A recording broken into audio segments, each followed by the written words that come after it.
There is no alternative to UNRWA, says the Secretary General Guterres, and the only thing I can say, I hope so. But unfortunately, I think Israel already found an alternative to UNRWA, which, why, while it might solve some issues, I think the fundamental issues are still going to continue. Today, we will be talking about UNRWA again, the United Nations Relief and Works Administration for the Near East territories. What's the full title or something like that? For Palestine and Near East territories, I think something like that. Mainly, it's a specific or a separate humanitarian organizations from the general one for all refugees. It's specifically for Palestinians in Gaza, in the West Bank, but also in Lebanon, in Syria, in Jordan. And I think it has some problems. And if you've followed us at all since last year's October 7th, we've definitely talked about them a lot. And well, now most recently, it looks like Israel is now basically fully committed on not only getting rid of UNRWA when it comes to their operations in Israel and or rather in the territories around Israel, but um, it's basically gonna keep it that way, at least from the looks of it. And many people have problem with that. So we will be talking about that. There's basically three separate stories, sort of, we're gonna cover. So let me just quickly jump to the first one, and it's the Israeli Foreign Minister Israel Katz had officially declared Israel's exit from UNRWA. Basically, Knesset voted to end UNRWA activities in Israel, mainly citing the terror ties. Basically, UNRWA employees have had either were directly Hamas or were working with Hamas. UNRWA buildings have been used by Hamas. UNRWA employees have joined on October 7th. We've talked about that UNRWA teachers chat group where they basically celebrated October 7th. We've seen videos of how UNRWA teaches their children, how they teach them to hate Jews, to fight against Jews, to basically become martyrs. I'm probably missing some of it because there were so many. There were so many that even some nations in the West have decided to withdraw funding from UNRWA. Many of them did restore it not that long after. Um, but now Israel has officially decided to basically cut their ties, meaning what is changed basically is that their operation will be either impossible or much harder. They pretty much won't be able to operate, which, as I've said, many people had problem with it. So before I kick it to you, Marco, let me just read, if I can bring up the letter that was sent to Guterres. Um, this is to Antonio Guterres, Excellency, which I think is that's how you formally usually refer to diplomats. Excellency, further to legislation passed by Knesset of Israel on 28th of October 2024, I write this letter to notify the United Nations that the State of Israel withdraws its request issued to UNRWA as referred to in the exchanges of notes between Israel and UNRWA constituting an agreement concerning the operations of the United Nations Relief and Works Agency for Palestine Refugees in the Near East. That's the full title. Dated June 14th, 1967. The legislation will enter into effect following a 3-month period. During this time and thereafter, Israel will continue to work with international partners, including other United Nations agencies, to ensure the facilitation of humanitarian aid to civilians in Gaza in a way that does not undermine Israel's security. Israel expects the United Nations to contribute to and cooperate in this effort. Please accept the assurances of my highest consideration. So basically, a really nice way of saying, get out, we do not want you here. While the document itself, I think, still has some problematic things. Um, just to add some more context, basically UNRWA has been founded in, I think, 45, not that long after the Israeli War of Independence, and but basically the sort of relation between UNRWA and Israel have only happened after the Six-Day War, when Israel took over Gaza, the West Bank, and Golan Heights. Marco, what are your thoughts? Yeah, just a correction there. It's 48, not 45. But immediately after the unnecessary war where the Arabs refused to have a next door an Israeli state, this agency effectively kicked in with the sole purpose to aid refugees, Palestinian refugee, i.e., a kind of made up kind of um, population for a made up country was never there in the first place. But yeah, at least 50 years later, finally Israel recognizes its mistake and decides to destroy the existence of UNRWA in its own territory. Finally, definitely a year too late, the Knesset has put through these two legislation, a tiny one that effectively makes UNRWA no longer legal, no longer recognized, and another one, the most important, where it stops, prevents the state of Israel from collaborating with UNRWA, from recognizing it as a diplomatic entity for the UN, therefore stops giving it special treatment, special privileges, and all this kind of stuff, which were taken full advantage by Hamas and the terrorists in the Middle East. Yeah, effectively with a unusual unity in the Knesset, the legislation passed by 90 votes against 10, which is this kind of unity is fairly remarkable in Israel. And of course, we're talking about an organization which already in 2018 was defunded by Trump, because it was such a rotten bucket, not Trump, UNRWA, that you couldn't have any reason to keep pouring money into it, because the evidence that UNRWA has been funding Hamas, had been providing weapons, providing facilities, providing cover, providing equipment, all funded by us for a terrorist organization for the purpose of destroying Israel and killing Jews.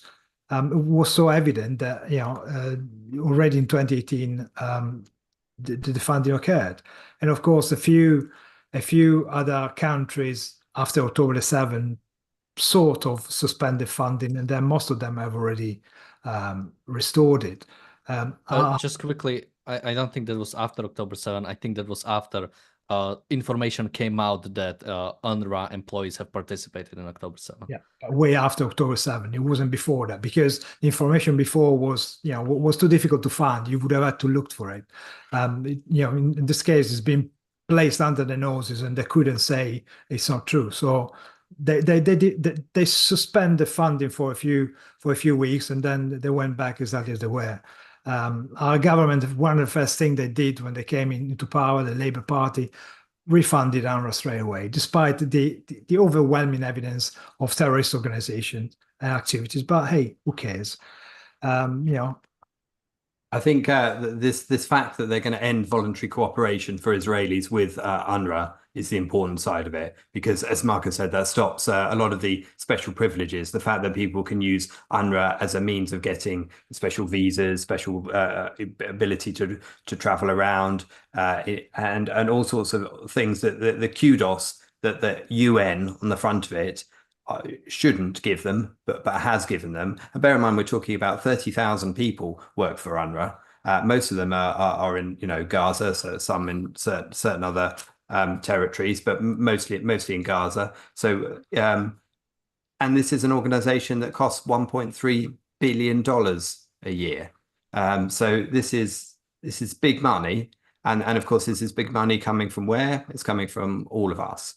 All of us in the West, or mostly like US and Europe predominantly. So and where's it gone? It's gone into all of these ridiculous school teaching of anti-Semitism and Jew hatred within schools, and it's gone into all of the things we've covered in the past, including one of the latest ones, which was the leader of the terrorists in Lebanon was also head of the UNRWA Teachers Union, for example. Just one example among many. So I think, writing to Guterres, I don't think you needed to call him Excellency. I think you could call him scumbag, quite honestly, because that would be equally appropriate and close to the truth.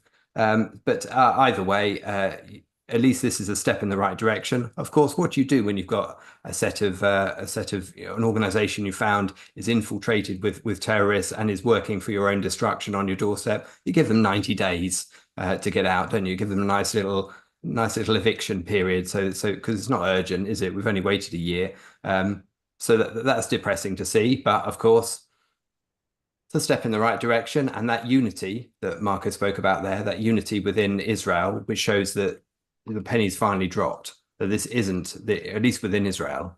Of course, it hasn't yet dropped within the rest of the world. And that is the challenge, to ensure that people properly recognize the evil that is UNRWA. And of course, the fact that even Philip Lazzarini is still the head of UNRWA, even changing a head of UNRWA, which is often changed as a surface change when you suddenly realize that an organization is rotten and it's got lots of rotten things within it and it's been exposed despite the fact you've claimed the opposite. Normally you swap the head for somebody else and at least you prevent a whitewash of a new organization underway. They haven't even done that, and you can see within the arrogant face of Lazzarini right from the beginning that he knew he was safe as houses. So I'm glad to see that he's going to be given his marching orders, or at least his remit is going to be reduced by the fact that Israel is going to be pushing back against UNRWA.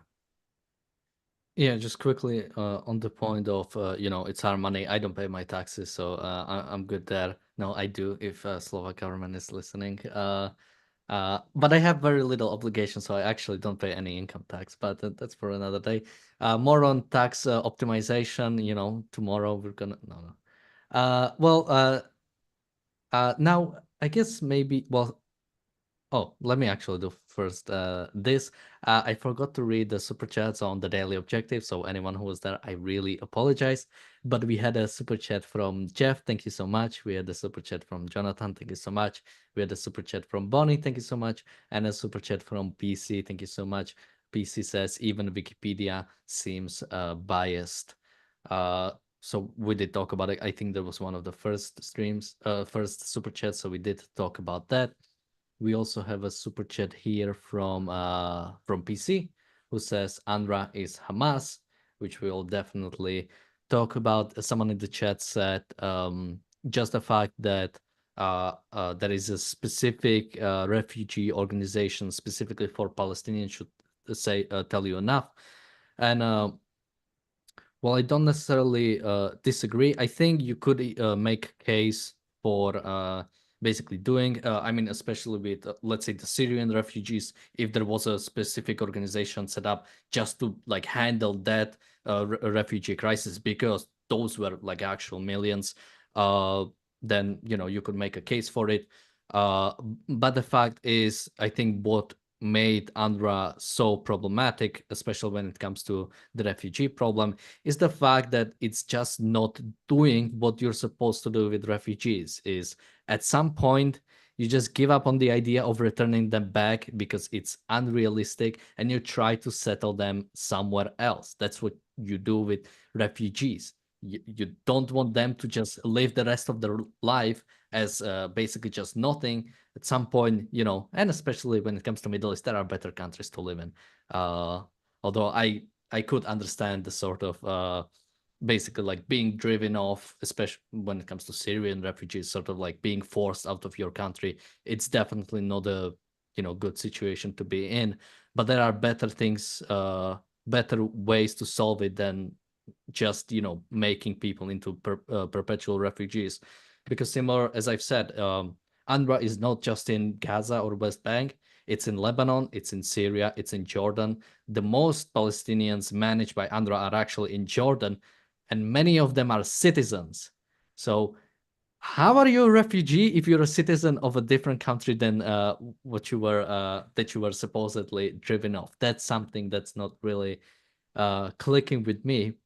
So I want to move on to a second story, which is sort of the alternatives for UNRWA. But Marco, do you have anything to add before we go there?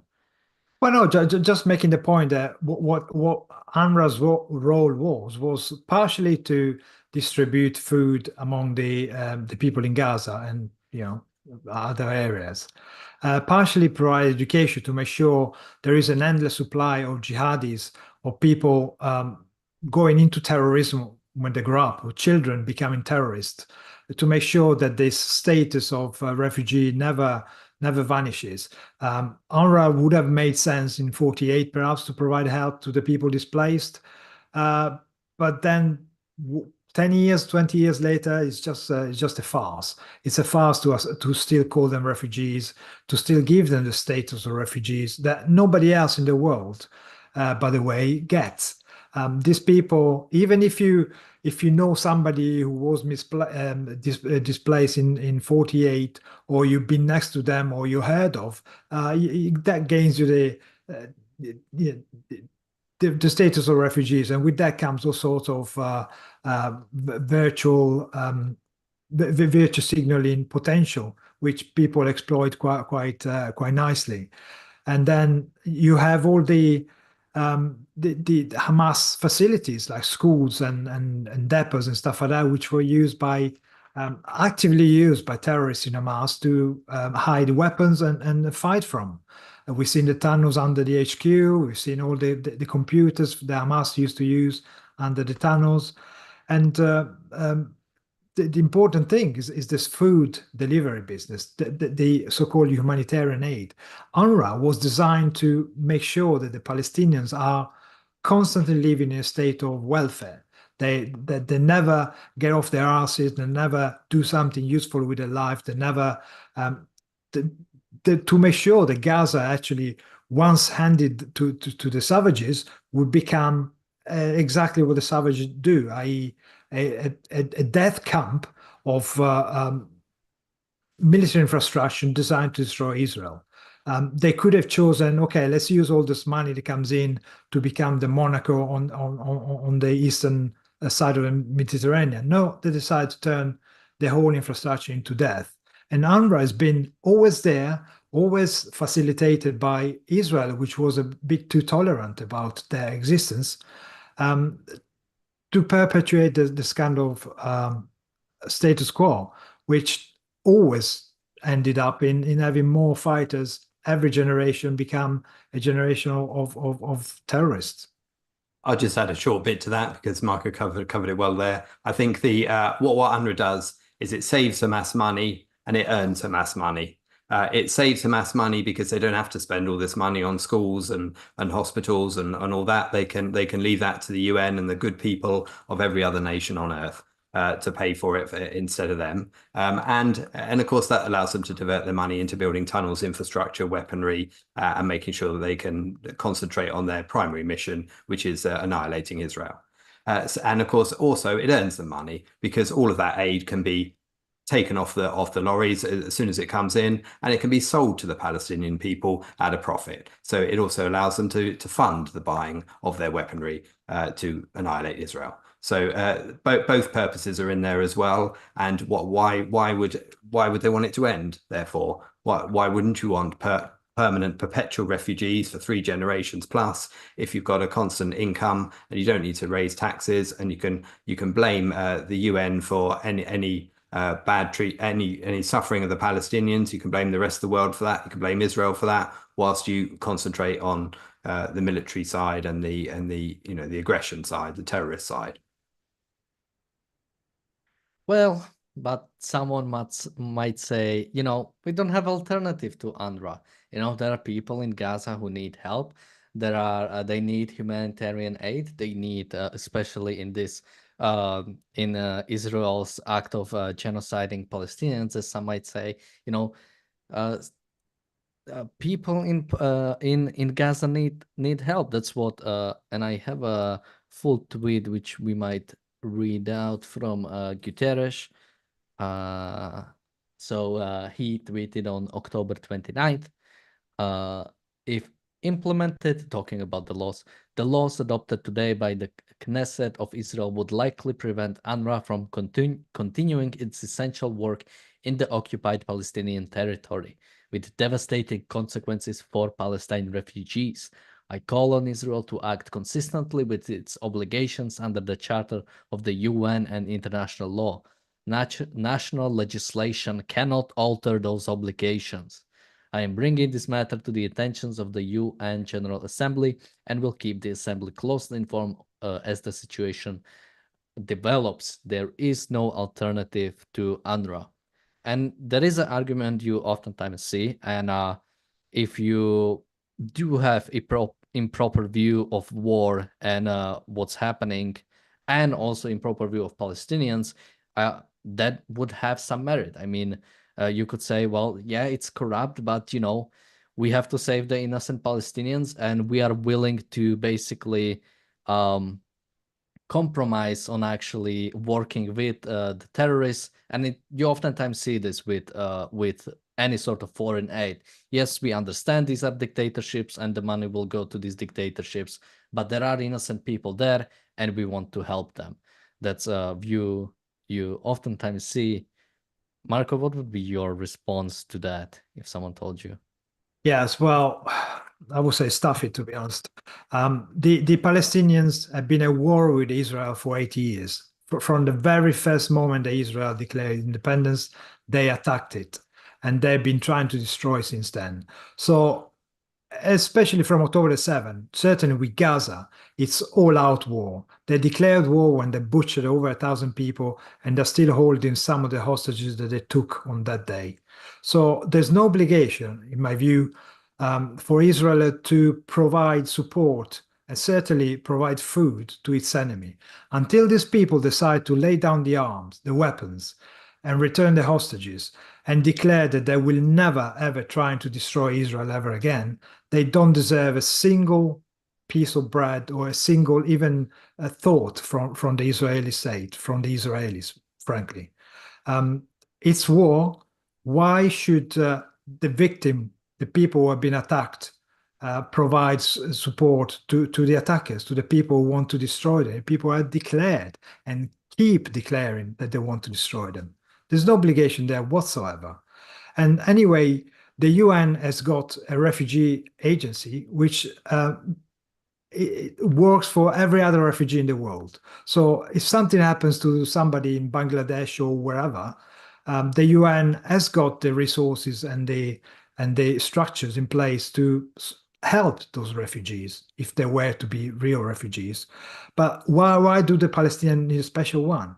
Why does this UNRWA has got branches in the US, UNRWA US, and in Spain, UNRWA Spain, which is, we've seen the kind of anti-Semitic behavior that the Prime Minister of Spain, Sanchez, has been indulging in the last few years after October 7th.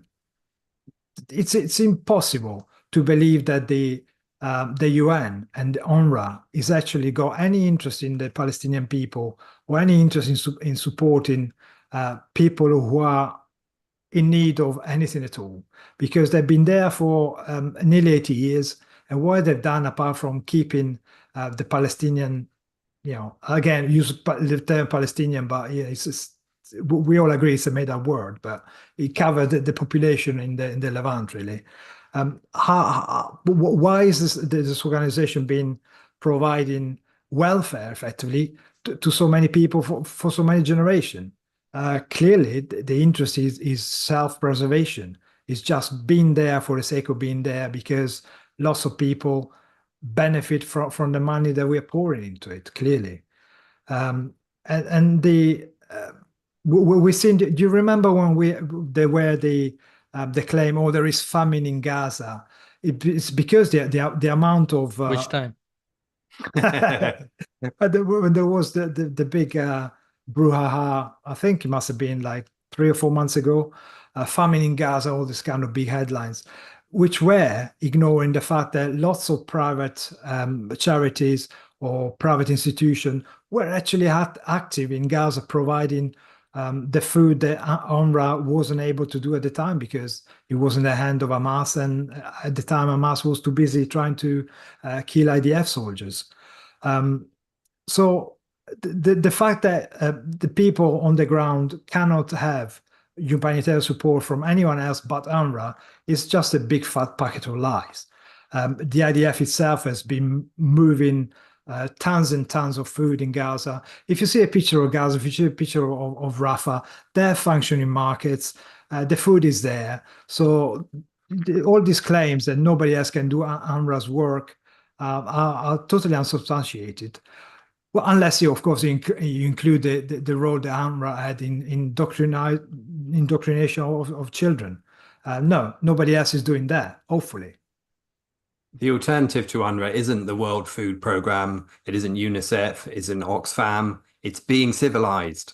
That's the alternative to UNRWA. It's returning the hostages. It's because you shouldn't be feeding hostage takers as part of some altruistic self-flagellation that makes you sacrifice yourself just to perpetuate the war. That is only going to perpetuate the war.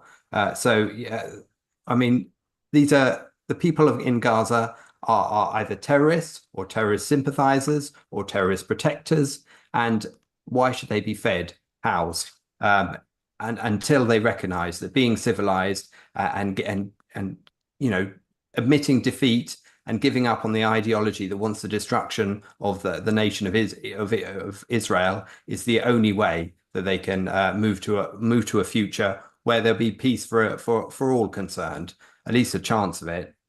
Because this is not about which organization is in charge. It's not about who hands out food packages. It's about the fact that food is handed out to people who are still holding hostages. Very, very simple, really. Yeah, something that we have definitely talked about in the past, and something that's really important to grasp is that even Israel is allowing really this war to sort of go into this sort of perpetual state by not actually being willing to finish this war, but not actually. And as unfortunate it is, it is war. People die in war, people starve in war. It's something we've seen during the Second World War, where you can look up Operation Starvation. It was a campaign by US to sink any ships approaching the Japanese islands to basically starve out the Japanese people. And when they surrendered, they were actually starving. They were on the brink of starvation, the Japanese people. And the reports sort of after the war suggested that this operation has managed to cut down the war by at least 2 years. And also, if it was started sooner, it could have prevented many more lives, because you would be able to finish this war much sooner. And the fact that this is allowed to go on for so long is bad. And something that I found disappointing but not surprising in both the statement I read out from Israel Katz and also from the general rhetoric I've been hearing from the Israeli politicians is basically that, yeah, get rid of UNRWA. And as you've mentioned, it was a pretty basically everyone but the Arabic parties were behind this, from my understanding. So even the opposition, both the opposition that used to be in the government and left after disagreements with Netanyahu, but also the biggest opposition party, Yesh Atid, were also signed behind this. So it was a huge support. So there is some agreement there. But also the fundamental problem, I don't think, is being solved, because basically what is being talked about now is finding a different organization. And there are different organizations already working, World Central Kitchen, for example. And I think there are a few others that are already operating in there. And while it will be, I think, marginally better, since those organizations might not have direct connections with Hamas or terrorist organizations in Gaza, this problem about feeding your enemies still basically stays. That the Palestinians have no incentive to basically try to do something They still largely support Hamas. They still largely support October 7th. And when they don't support Hamas, it's because they are too weak to actually kill enough Jews.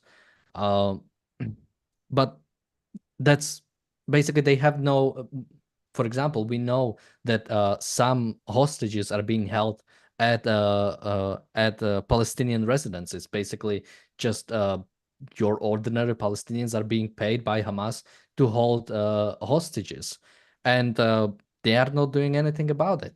We know about for example, the people who worked in hospitals basically knew about the fact that UNRWA is keeping. Oh, sorry, Freudian slip. That Hamas is keeping hostages below the hospital. They didn't say anything. They don't speak up. They don't do anything against Hamas.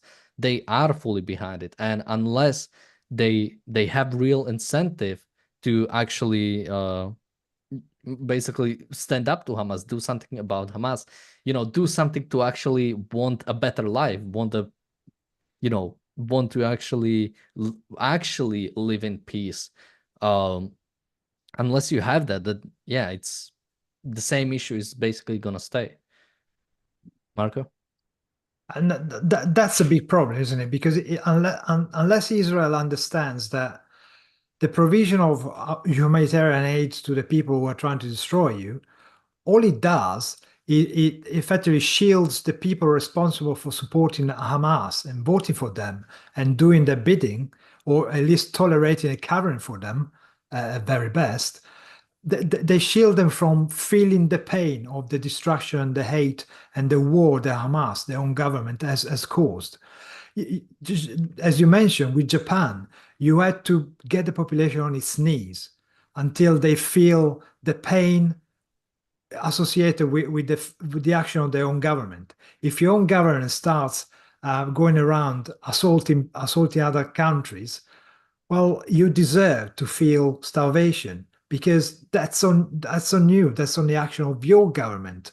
If you get a bomb on your head in retaliation to you attacking another country, well, you deserve it. It's only good that the population. I mean, it's not nice, but it's only fair that the population suffer for the consequences of their own government. So trying to feed the Gazans effectively will never make them understand that the only solution for them to live a decent life is to surrender, to give up their genocidal ideology, and try and either live together with Israel in a two-state solution, or in Israel in a wider state. Because as you mentioned, the opposition in the Knesset was done by the Arab members of the Knesset.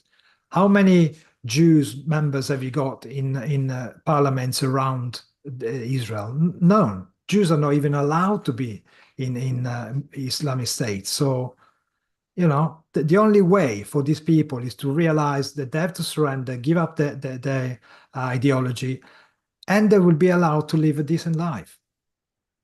And it's not just their support for their own government, although that's clearly crucial, it's their own actions as well. Because I think what's always wiped out of this is the agency of individual Palestinians at every level to exercise over their own lives. It's always treated as if they're entirely pawns, but all of their actions in promoting the propaganda of anti-Jew hatred, of what their government wants, of playing the part of victims in front of cameras, particularly when they willfully are lying about whether someone's actually dead, and then they get up even though they're wearing a shroud. All of those things are part of the propaganda which is sustaining the war and sustaining their own misery. Without recognizing that, you cannot move on, and this will only last forever. The problem is that it's all of the other countries, and it's been Israel's problem for far too long, hasn't it? Because UNRWA shouldn't have been there for bloody decades, to be frank.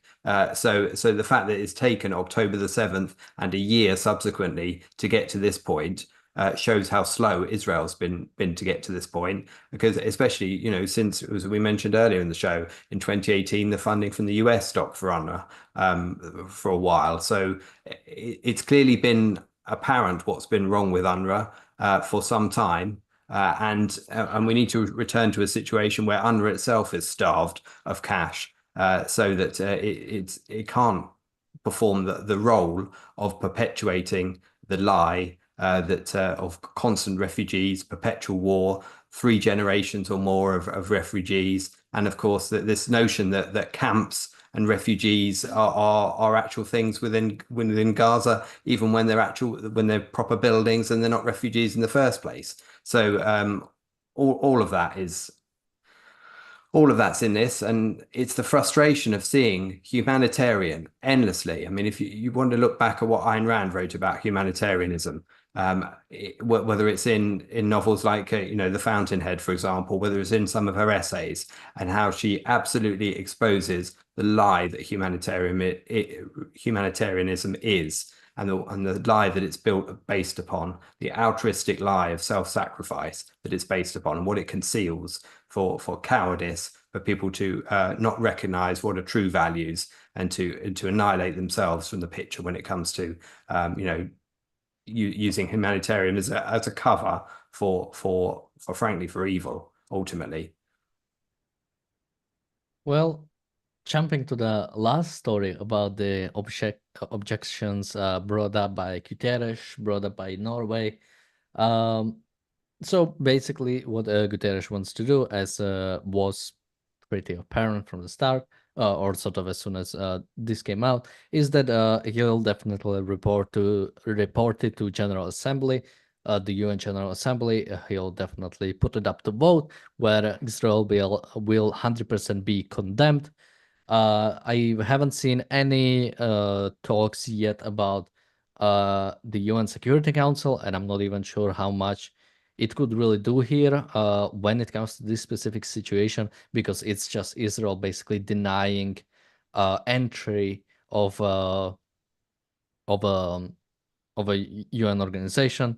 But we'll see where it goes from there, and of course Norway bringing it to the International Court of Justice, because Israel is trying to have the sovereign domestic politics, and that definitely cannot be allowed. So yeah, Marco, maybe just I guess just maybe we can even talk about the UN more broadly when it comes to their relations with Israel, because it's almost been exclusively used to condemn any action Israel does that doesn't go that doesn't basically call for Israel to actually destroy itself, or when Israel is actively destroying itself. Those actions are generally allowed, which is not a surprise when you look at who the nations voting who are the members of the UN, and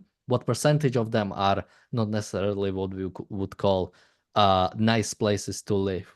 What I mean by that is actually being a liberal democracy. Marco? Yeah, all outright hellholes. I mean, come on.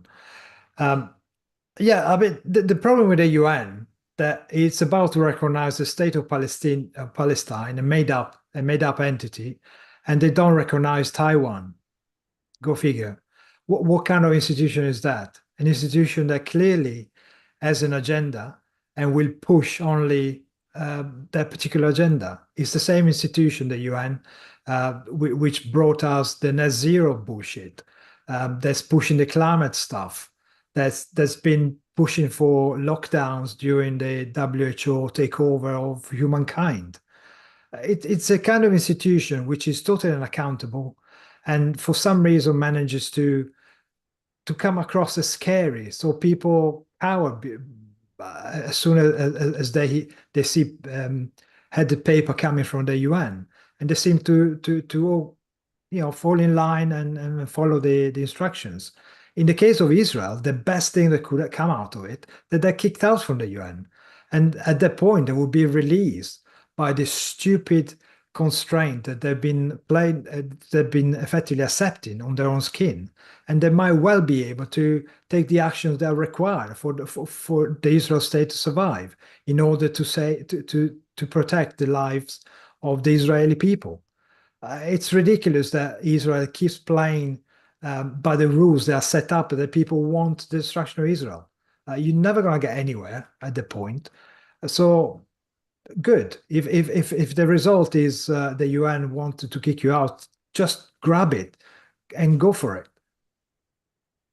Well, just quickly, I want to jump on that. There's a hypothesis I've been forming for a while now, and something you might see in the movies, for example, the James Bond movies, is villains don't ever kill the heroes.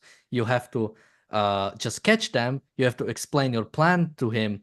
And you basically, what the villains want, they want the recognition from the hero. They want the recognition, they want the sanction from the hero. And I think that's the similar thing we'll see at the UN. Israel will never be kicked out of the UN because then you cannot condemn it. Then you cannot get the sanction of Israel actually being the part of it.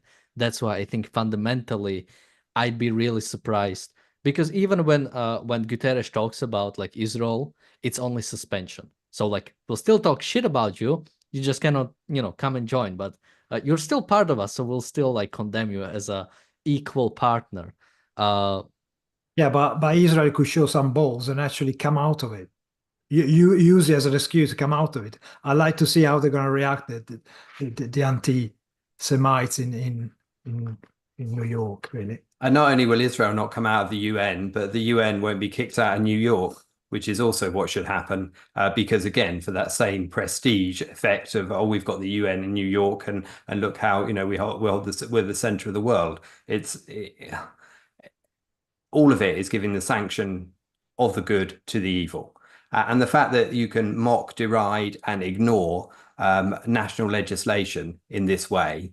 Just because one of these bodies says, oh, well, international obligation, so I don't care what you've just voted on or what you've decided or what's in the interest of the security of your own nation, because international obligations overrides all of that. And we're just going to come, crushing on top of you. So, yeah, all of that's in it as well, I think. And there is also the case about basically bringing up in front of the International Court of Justice, which again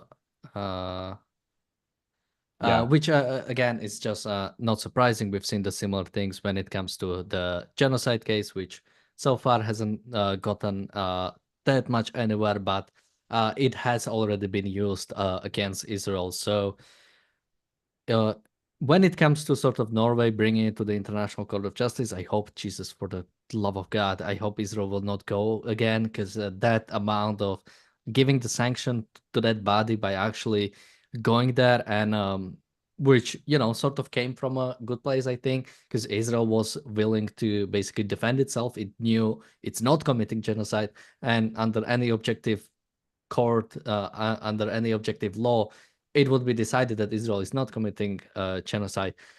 But that's not at least that's not what I think International Court of Justice currently is. Again, the defense is only you can only defend yourself when objective facts are being accepted. When law becomes subjective, there is no defense you can give to yourself, because any defense can be completely dismissed. Yeah. Frankly, I don't know what's going on in Norway. I mean, they have a lefty government, so you would expect it to be anti-Semites. I mean, we've seen it from the Democrats, from the Labour Party, from the lefty all over the place. They hate Israel. They hate the Jews. They are anti-Semites in their very own DNA. But Christ, these people are really, really, really pushing it. They want to take Israel to the ICJ because they made a decision. Well, in our territory, this organization is no longer recognized. What the hell is that? That's trying to overrule the decision of a state, a member state of all, a proper state, and overlay the decision of the UN, effectively stopping them from stopping Israel for taking its own decision on its own territory. It's just, even the idea that you would do something like that is so arrogant, it's so misguided, and it's so evil. And you've got like a big circular argument going on here, because you've got bodies like the UN, then you've got these courts, and all pointing one to another and back round again, and yet they're all in the same mire together. They're all as corrupt and entities as each other, and they all shouldn't exist on a moral grounds for the same reason as each other, because they equate all these different countries around the world as if they're equal, and therefore they essentially whitewash the evil and smear the good in the process. That's what's happening here. I think Israel's response to just about everything it's told by anyone outside or what to do should be a 3-word reply of return the hostages, and just send that back every time to absolutely everything that's said. I mean, there's more to what Israel needs than the return of the hostages. That's such an easy thing for anyone to grasp as being that needs to be done first. That you know, zero should be listened to until that bare minimum is accomplished. Yeah, the message should be sent to a pager. Okay, so I think we've pretty much covered all the sort of 3 stories I wanted to cover. Sorry if I'm seeing a bit out of place. My computer is terrible, and I'm like just trying to bring up because we have super chats. So now I'm mostly filibustering because I need it to finally load, and it's not freaking loading, and I have to read it out.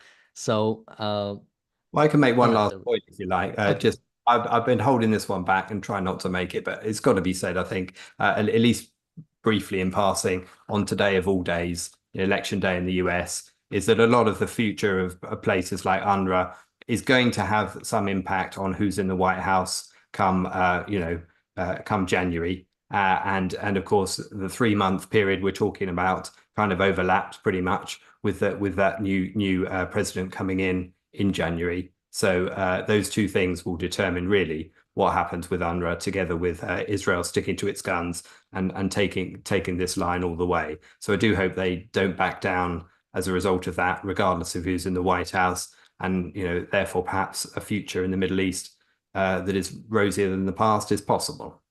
Yeah, and something else they should be very aware of is making sure that whoever replaces UNRWA, whatever the body they choose, they keep a good eye on it, because it's not going to be long before Hamas corrupts it all. We've seen the link between UNIFIL and Hezbollah. So you can't just rely on these bodies to do their job and go away, because at some point they will get into bed with Hamas and again work against Israel. So you can't just leave them be.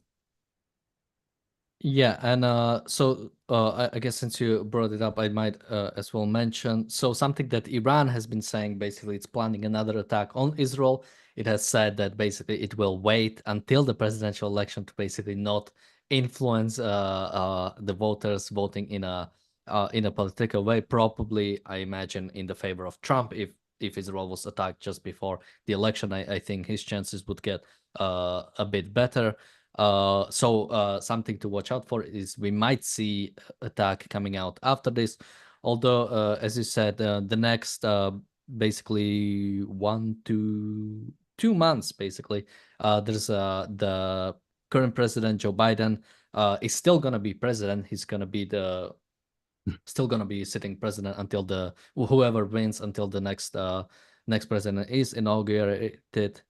And that's going to be a pretty weird scenario, since Biden is still president, but basically once you have president-elect, it isn't really the sitting president isn't really supposed to express. You wouldn't do like a crazy crazy new legislation. You wouldn't try to do like crazy stuff once you know that there is someone else coming. So it might be really interesting like time period for Israel, and yeah, definitely whoever wins, I think Israel first of all has to stand by itself. It cannot expect someone else to basically fix their problems. Most likely tomorrow we will be doing the reality show episode. We will be doing an episode about the election. We will have some results depending on how it goes. We might, I think in the last election, it took about 4 days until we knew for sure who was going to be the president. It might be different now, especially if it goes in a certain way. We might know much sooner. So if we know a bit more, we might talk about who the new president is going to mean, what's it going to be. If not, we'll might just still talk a bit more generally. We have a super chat from Biram. Thank you so much. He says, UNRWA seems like a jizya scheme from the beginning. For those who don't know, it's basically it's a special, I think, tax system that I'm not sure if it's still like applied, but I know it has been basically in Muslim nations. It was a special tax on so-called non-believers or basically non-Muslims. So it's actually a funny thing because we are being taxed to support an organization in Gaza, or rather, I should say, in the areas. We also have a super chat from Jonathan. Thank you so much. He says, "Thanks for providing such great content, gents. Thank you for your support. It means a lot to us. There is no Atlas Shrugged book club today, so people will have a break. But as I've said, the reality show tomorrow, most likely on the election, whichever way it goes, if we know, and the daily objective should still be on Israel.